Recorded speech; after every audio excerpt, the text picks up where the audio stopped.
مثلا خرچے کے لیے باپ کو 10,000 15,000 ماہانہ دے دیا، باقی آپ نے پاس رکھتا رہا ہے، اپنے اکاؤنٹ میں رکھا ہے، اپنے دکان میں ڈالا ہے، اپنے پاس رکھا ہے، آپ تو وہ تقسیم نہیں ہوگا۔ ہاں جو باپ کے پاس ہے وہ تقسیم ہے۔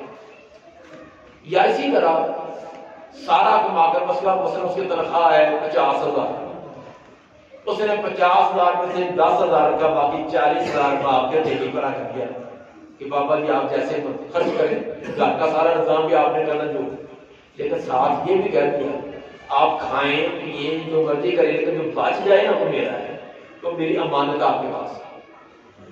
ساتھ یہ بھی کہہ دیا کہ یہ میں جو 40,000 آپ کو ماہانہ دیتا ہوں، اس میں سے آپ کھائیں، امی کو دیں، اپنے رشتے داروں آنے شادی غمی پر خرچ کرنے کا جو بچ جائے تو میری امانت ہوگی۔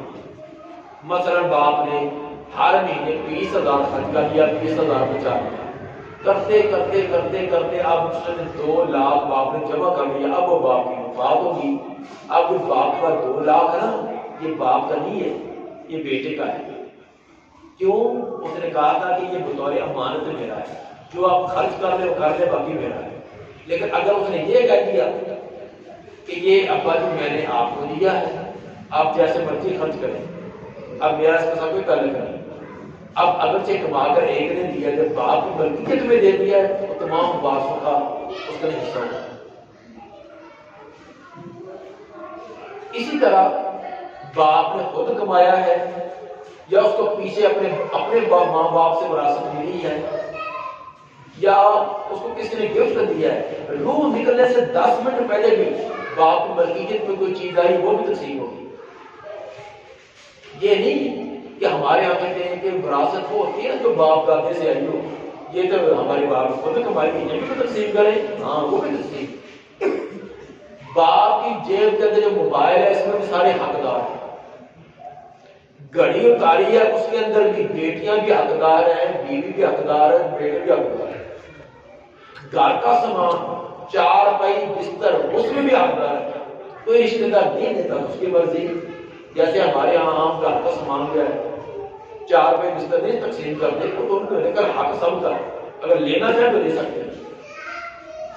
خواہ وہ چیز اس کے ملک میں 10 منٹ پہلے آئی ہے، 2 دن پہلے آئی ہے، 20 سال پہلے آئی ہے، باپ دادے پردادے سے وہ مکان آتا رہا، فوت ہوتے وقت جس کا وہ مالک تھا اس میں تمام وارث حقدار ہے، جتنا جتنا کسی کا حق مانتا وہ چیز سے لے۔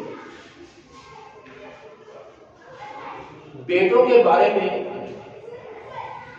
بعض والدین کی ناانصافی کرتے ہیں بلکہ ظلم کرتے ہیں، جیسے ایک بیٹے کا نام لگا دیا باقی کو معلوم کرتے ہیں، جس طرح کے ساتھ اس کی ہم نظریہ ہے، اس کی ہم کے اندر ملتی ہے، بات بڑھتی ہے، اس کو مکان بھی اس کے نام، فلان اس کے نام، بینک کے پیسے بھی اس کے نام، دکان بھی اس کے نام، تو دوسرا اس کو بالکل معلوم کر دیا۔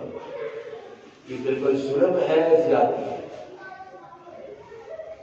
حضرت نعمان بن بشیر رضی اللہ تعالیٰ عنہ اپنے بیٹے نعمان کو لے کر اللہ کے سر دعا مانگی، میں نے اپنے سے بیٹے کو ایک غلام خدمت کے لیے دے دیا۔ آپ نے پڑھا تیری اور بھی اولاد ہے؟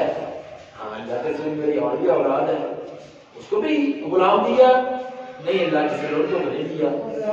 آپ فرمایا کہ اتقوا اللہ وعدلوا بین اولادکم، اللہ سے ڈر اور اپنے اولاد کو صاف کر۔ ایسی ظالمانہ تقسیم پر مجھے گواہ بناتا ہے، ایسی ظالمانہ تقسیم پر میں گواہ نہیں بنتا۔ آپ نے کہا کہ یہ ظالمانہ تقسیم ہے، اور یہ امام بخاری کا 5-6 مرتبہ یہ بیان ہے۔ ہمارے بہت سارے لوگ اپنی اولاد کے درمیان خود ہی یہ جنگ برپا کر کے کرتے ہیں، کسی کو نواز دیا، کسی کو محروم کر دیا، اب وہ پوری زندگی بہن بھائی آپس میں ملیں گے، کہتے ہیں کہ اس نے انگلی لگا کر باپ سے نا یہ تمام پر نام لگوا دیا۔ یہ اولاد کے درمیان ایک خود اپنی آخرت تباہ کی، دوسرے اولاد کے درمیان پوری زندگی ان کے اندر لڑائی جھگڑا ڈال دیا۔ یہ غلط طریقہ ہے۔ اگر دینا ہے تو سب کو برابر ہے، نہیں دینا تو اپنے نام رکھو، فوت ہونے کے بعد جس کا جو حق بنتا مل جائے گا۔ لیکن فرق یہ ہے اگر زندگی میں تقسیم کرے تو وہ وراثت نہیں ہے، وہ ہبہ ہے۔ وراثت ہوتی ہے فوت ہونے کے بعد، زندگی کے اندر دیں گے وہ ہبہ ہے، ہبے کے اندر بیٹا بیٹی دونوں برابر ہے. آپ نے فرمایا کہ کیا فرمایا کہ ایک دن بین اولاد کو، اولاد کے اندر بیٹا بھی آتا ہے بیٹی بھی آتی ہے. زندگی میں دینا ہے تو اس کے اندر بیٹے بیٹی دونوں کے درمیان برابر ہے. ہاں فوت ہونے کے بعد تو فرق ہے کہ بیٹے کو ڈبل ملتا ہے بیٹی کو سنگل، کیونکہ وہ وراثت ہے. وراثت کے احکام الگ ہیں، ہبے کے الگ ہیں. اس کو ہبا کہہ لو، گفٹ کہہ لو، تحفہ جو مرضی کہہ لو. اگر آپ نے اولاد کو کوئی چیز دینی ہے تو اس کے اندر مساوات لازم ہے. بعض چیزیں ایسی ہوتی ہیں چھوٹی موٹی کھانے پینے لباس وغیرہ کی، اس میں کیا مساوات نہیں ہو سکتی. مثلا ایک بیٹے کا بیٹا جب 5 سال کا ہے، ایک 40 سال کا ہے، اب دونوں کا سوٹ ایک جیسا تو نہیں ہوگا، دونوں کا جوتا ایک جیسا نہیں ہوگا. ایک اسکول پڑھتا ہے، کالج میں جاتا ہے، ایک نرسری میں پڑھتا ہے، دونوں کا خرچہ ایک جیسا تو نہیں ہوگا. ایک جو ہے 3 روٹیاں کھاتا ہے، ایک آدھی روٹی کھاتا ہے. یہ تو نہیں کہ دھکے کے ساتھ ہے تمہیں دینی کھاؤ گی. ایسی چیزوں کے اندر مساوات نہیں ہے. مساوات ہے جو کہ جائیداد کے طور پر دینی ہے، پیسہ دینا ہے، مکان دینا ہے، دکان دینی ہے، ایسی چیزوں کے اندر مساوات کرنی لازم ہے. باقی چھوٹی موٹی گھروں میں جو چیز استعمال ہوتی ہے، اسی طرح مثلا ایک بیٹے کا اس کی بیٹی کی شادی کا مسئلہ ہے، اس کو کوئی تھوڑا سا تعاون کر دیا، تو ایسے سلسلے کے اندر اگر اس کی بیٹی کے شقیق تو دوسرے بیٹی کی اگر بیٹی کی شادی اس میں بھی تعاون کر دیں، ایک کا تعاون کریں دوسرے گناہ کریں، یہ درست نہیں ہے. یہ تھا کہ فوت ہونے والے کی اولاد. اس کے اندر ہمارے یہاں ایک بڑا ایک ظالمانہ طریقہ کہ بیٹیوں کو محروم کرنا. اکثر جو بیٹوں کے نام جائیداد لگاتے ہیں اس کے اندر ان کا مقصد یہ ہوتا ہے کہ بیٹیوں کو نہ ملے، اسی لیے اپنی زندگی کے اندر بیٹوں کو دیتے ہیں تاکہ بیٹیاں باز نہ ہوں. یہ انتہائی ظلم ہے اور ایسا کرنے والا قیامت کے دن جواب دے. اس لیے اپنی قبر اور اپنی آخرت کو تباہ نہ کریں. تو جو جس کا حق بنتا اس کو دے. یہ کیسی عجیب ہماری سوچ ہے. بیٹیوں کو جی شادی کی تھی 5 لاکھ کا ہم نے جہیز دے دیا، اب ان کی بھی وراثت بنتی ہے. اچھا بیٹی کی شادی پر 5 لاکھ لگایا تو بیٹے کی شادی پر 10 لاکھ لگایا تو اس کو کیوں دیتے ہیں؟ اس کو بھی محروم کرو. اب بیٹی کی شادی پر خرچہ آتا تو بیٹے کی شادی پر نہیں آتا. یہ کیا بات ہے کہ ہم نے جہیز دے دیا تھا؟ تو یہ جہیز دینا کہاں ہوتا ہے؟ یہ ابھی میں آ رہا تھا کہیں مجھے راستے کے اندر وہ نظر آئی کہ اور وراثت کو جہیز نہیں. یہ اچھی بات کی ہے. یہ جہیز دینا ٹرک بار بار یہ کہاں آتا ہے؟ ٹھیک ہے دیں لیکن رسد کے مطابق. یہ دکھلاوا، یہ ریاکاری، نام باتیں، خاندان میں برادری میں قرضے پکڑ پکڑ کر تنگی مبتلا ہو کر یہ جہیز دینا یہ کہاں آتا ہے؟ یہ کوئی شریعت کا مسئلہ نہیں ہے. ہاں اپنے وسعت کے مطابق تھوڑا بہت دے دیں. یہ کوئی نہیں ہے وراثت دے دیا جہیز دے دیا وراثت سے محروم ہے. ایسا کرنا یہ ظلم ہے. اولاد کے بعد دوسرا جو قریبی تعلق ہوتا ہے وہ والدین کا. والدین میں سے ماں اور باپ ان کا کتنا حصہ ہے. ماں اور باپ ان کی 3 حالتیں ہیں. 3 حالتوں میں سے کوئی ایک حالتوں کو ملے گی. پہلے ہم ماں کا حصہ دیکھتے ہیں کہ فوت ہونے والے کی اولاد موجود ہے، اولاد کا بیٹا ہو یا بیٹی تو ماں کو ملتا ہے چھٹا حصہ 1/6. اولاد کی موجودگی میں فوت ہونے والا باپ مرد ہے یا عورت ہے، وہ فوت ہونے والے کے والدین اگر زندہ ہے تو والدہ کو حصہ جائے گا. عام طور پر مثلا عورت فوت ہو گئی ہے اس کا سارا مال جو ہے وہ خاوند اور اولاد سنبھال لیتی ہے. پیچھے فوت ہونے والی عورت کی ماں کا کوئی پوچھتا ہی نہیں، حالانکہ اس کا حق ہے، اس کا چھٹا حصہ بنتا ہے. تو عورت کی جو ملکیت ہے، جو عورت کی اپنی ملکیت تھی اس کے اندر اس کی ماں کا حصہ ہے، اس کے باپ کا حصہ ہے. تو جیسے مرد کے والدین ہوتے ہیں عورت کے بھی اگر وہ زندہ تو حق لیں گے. بہرحال فوت ہونے والے کی اگر اولاد موجود ہو تو تب ماں کو ملے گا چھٹا حصہ 1/6. اسی طرح اگر ایک سے زیادہ بہن بھائی ہوں، فوت ہونے والے کے ایک سے زیادہ بہن بھائی ہیں، تب بھی ماں کو چھٹا حصہ ایک بڑا چاہیے گا۔ اگر یہ دونوں صورتیں نہ ہوں، نہ فوت ہونے والے مرد یا عورت کی اولاد میں سے کوئی ہے، نہ ایک سے زیادہ بہن بھائی ہیں، پھر ماں کو ملے گا تیسرا حصہ 1/3۔ ایک تیسری صورت ماں کے لیے کہ جب فوت ہونے والا اس کی یہ دونوں صورتیں نہیں ہیں، نہ اولاد ہے، نہ ایک سے زیادہ بہن بھائی ہیں، اور صرف والدین ہی ہیں، والدین ہیں اور والدین کے ساتھ خامد ہے، یا والدین کے ساتھ بیوی ہے، اس کو کہتے ہیں مسئلہ عمریت ہے۔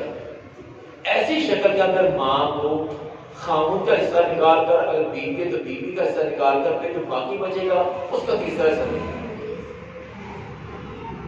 اگر فوت ہونے والے کے والدین ہیں اور والدین کے ساتھ خامد ہے، یا والدین ہیں اور بیوی ہے، ان دونوں صورتوں میں ماں کو خامد کا حصہ یا بیوی کا حصہ نکال کر جو بچے گا اس بچے کا تیسرا حصہ دیں گے۔ اگر یہ شکل نہیں ہے پھر ماں کو کل ماں کا تیسرا حصہ دیں گے۔ تو اصل بڑی صورتیں دو ہی ہیں، ماں کا یا 1/6 دیتے ہیں یا 1/3 دیتے ہیں۔ اگر اولاد موجود ہے یا ایک سے زیادہ بہن بھائی کا چھٹا حصہ، اگر یہ نہیں تو تیسرا حصہ۔ تیسرے حصے کے آگے دو تجزیاں ہیں کہ تیسرے حصے میں کل مال کا تیسرا دینا یا ماں باپ کا۔ اسی طرح اگر باپ زندہ ہے تو باپ بھی وارث بنے گا۔ باپ کی بھی 3 حالتیں ہیں۔ اگر فوت ہونے والے کی اولاد میں بیٹا ہے، بیٹی صاحب ہو یا نہ ہو، پھر باپ کو ملے گا چھٹا حصہ، صرف چھٹا حصہ ملے گا 1/6۔ اگر فوت ہونے والے کی اولاد میں صرف بیٹی ہے، بیٹا نہیں ہے، پھر باپ کو چھٹا حصہ بھی ملے گا، اور باقی وارثوں کو دینے کے بعد جو بچ جائے گا وہ بھی باپ کا حصہ ہے۔ اس کو کہتے ہیں بطور اسباب۔ باپ کو بیٹی کے ساتھ، بیٹی کی موجودگی میں چھٹا حصہ بھی اور پلس اسباب۔ اگر یہ دونوں صورتیں نہیں ہے، فوت ہونے والے کے اولاد میں کوئی بھی نہیں، نہ کوئی بیٹا نہ کوئی بیٹی، کوئی بھی نہیں ہے، تو تب باپ یہ بطور اسباب مال دے گا۔ اسباب مانا باقی وارثوں کے فردی سے دے کر جتنا بچے گا سارا کا سارا باپ کو مل جائے گا۔ یہ باپ کے 3 حالتیں ہیں، تینوں میں سے جو حالت جاری ہوگی اس کو ملے گا۔ اس میں یہ بات بھی مد نظر ہے کہ ماں کی عدم موجودگی میں اگر ماں نہیں ہے تو ماں والا حصہ دادی نانی کو جاتا ہے۔ اگر ماں موجود ہے تو دادی نانی معلوم ہو جاتی ہے۔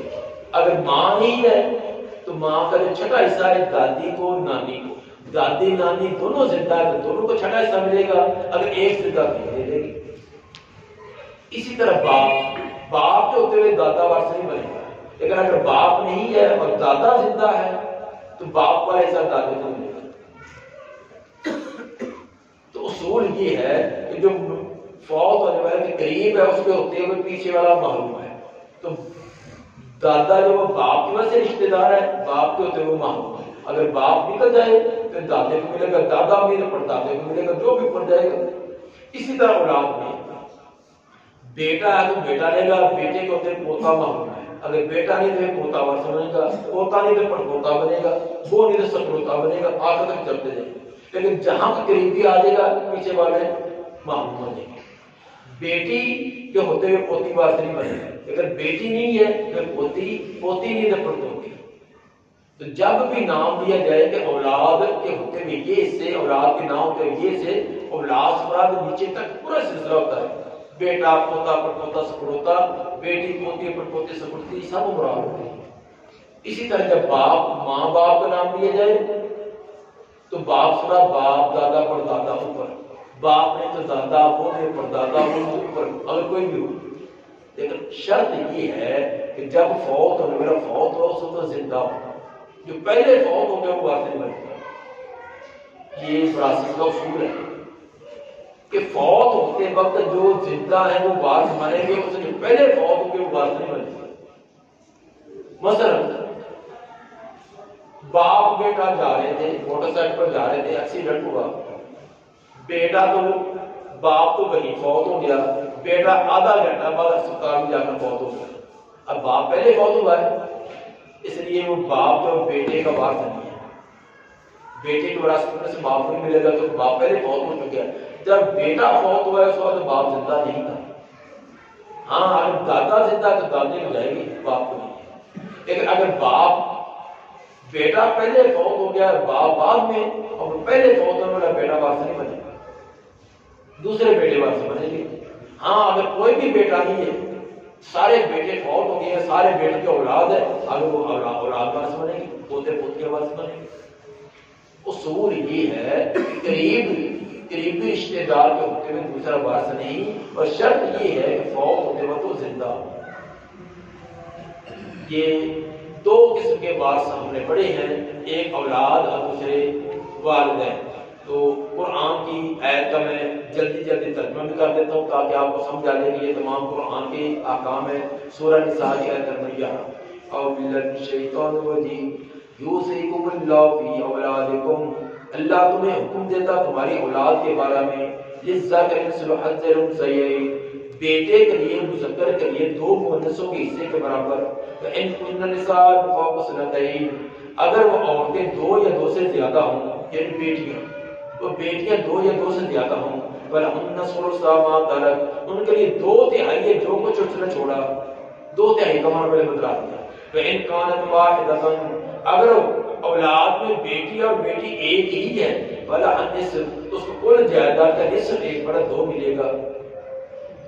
وَلِأَبَوَيْهِ لِكُلِّ وَاحِدٍ مِنْهُمَا السُّدُسُ، اور والدین کے لیے میت کے فوت ہونے والے کے والدین میں سے ہر ایک کو ملے گا چھٹا حصہ ماں کا، چھٹا حصہ باپ کا، مما ترک، جو کچھ بھی اس نے چھوڑا ہے، منقولہ غیر منقولہ، ان کان لہ ولد، ماں باپ کو چھٹا حصہ کب ہو؟ اگر فوت ہونے والے کی اولاد موجود ہو، تو ان لم یکن لہ ولد، اگر اولاد نہ ہو، ووارثہ ابواہ، اور وارث کے والدین ہی ہوں، وَلِأُمِّهِ الثُّلُثُ، ماں کو ملے گا تیسرا حصہ۔ فإن كان له إخوة، اگر اس کے بھائی ہوں، بہن بھائی ہوں فوت ہونے والے کے، وَلِأُمِّهِ الثُّلُثُ، پھر بھی ماں کو چھٹا حصہ ملے گا۔ لیکن یہ جو ہم نے حصے بیان کیے ہیں، ایک بیٹے کو نصف، ایک سے زیادہ بیٹے تو 2/3، بیٹا بیٹی دونوں، وَلِلذَّكَرِ مِثْلُ حَظِّ الْأُنثَيَيْنِ، ماں باپ کو اولاد کی موجودگی میں چھٹا حصہ، اگر اولاد نہیں تو تیسرا حصہ کب ملیں گے؟ من بعد وصیت کو پورا کرنے کے بعد، یوصی بہا، جس کو وصیت کرتے گیا، اور دین یا قرضے کی ادائیگی کے بعد، قرضہ ادا کرنے کے بعد اور وصیت پورا کرنے کے بعد یہ حصے نکالنے ہیں، جیسے میں نے پہلے ترتیب بتلا۔ اس کے بعد تیسرا قریبی رشتہ ہوتا ہے خاوند بیوی کا۔ اگر بیوی فوت ہو جائے اور اس کی جائیداد ہے تو اس کے خاوند کو کیا ملے گا؟ بیوی کی بھی جائیداد ہو سکتی ہے نا، حقمار کی شکل میں، جہیز کی شکل میں، والدین کی وراثت آئی تھی، یا اس کی اپنی جاب ہے، اس نے کمائی کی ہے، تو اولاد کی کو بیوی کی کمائی ہے، بیوی اس میں تصرف کر سکتی ہے۔ بیوی فوت ہو جائے تو اس کے خاوند کی 2 ہی حالتیں ہیں، یا اس کو 1/2 آدھا حصہ ملے گا، یا چوتھا حصہ 1/4 ملے گا۔ بیوی فوت ہو جائے اور جو کچھ بیوی کے فوت ہے تو اس کی ملکیت تھی، گھر کا سامان ہے، سونا چاندی ہے، روپیہ پیسہ ہے، جو کچھ بھی ہے، تو اگر فوت ہونے والی بیوی کی کوئی اولاد ہے، نہ کوئی بیٹا، نہ کوئی بیٹی، نہ کوئی پوتا، نہ کوئی پوتی، کچھ بھی نہیں ہے، تو خاوند کو ملے گا آدھا، 1/2۔ اگر فوت ہونے والی بیوی کی اولاد ہے، خواہ بیٹا ہو یا بیٹی ہو، اسی سے خاوند سے ہو یا پیچھے کسی خاوند سے ہو، فوت ہونے والے کے پیٹ سے اولاد ہوئی ہو تو پھر خاوند ملے گا چوتھا حصہ 1/4۔ پیچھے والے خاوند کا مانا یہ بھی ممکن ہے کہ اس کی پہلے شادی ہو، پہلے خاوند نے طلاق دے دی، یا پہلا خاوند فوت ہو گیا، تو دیکھنا یہ کہ فوت ہونے والی عورت کے پیٹ سے اولاد ہے، اولاد جس کے پاس ہو یا پیچھے والے خاوند کے پاس ہو، کہیں بھی، اگر اس کی اولاد موجود ہے تو پھر خاوند کو چوتھا حصہ، اگر اولاد نہیں تو پھر خاوند کو آدھا 1/2۔ دیکھیے وَلَكُمْ نِصْفُ مَا تَرَكَ أَزْوَاجُكُمْ، اے مردوں تمہارے لیے نصف ہے، آدھا 1/2 ہے، مَا تَرَكَ أَزْوَاجُكُمْ، جو تمہاری بیویاں چھوڑ جائیں، إِن لَّمْ يَكُن لَّهُنَّ وَلَدٌ، بشرط یہ کہ ان کی اولاد نہ ہو۔ فوت ہونے والی بیویوں کی اولاد نہیں تو تمہیں آدھا ایسا ملے گا. ان کان لہن ولد، اگر ان کی اولاد موجود ہو، فوت ہونے والی بیوی کی اولاد ہو، فلکم الربع، پھر تمہارے چوتھا حصہ ہے مما ترکنا، جو کچھ لوگ چھوڑ کر گئی ہیں. لیکن دینا کب ہے؟ من بعد وصیت یوصین بہا او دین، ان کی وصیت کو پورا کرنے کے بعد اور قرض کو ادا کرنا.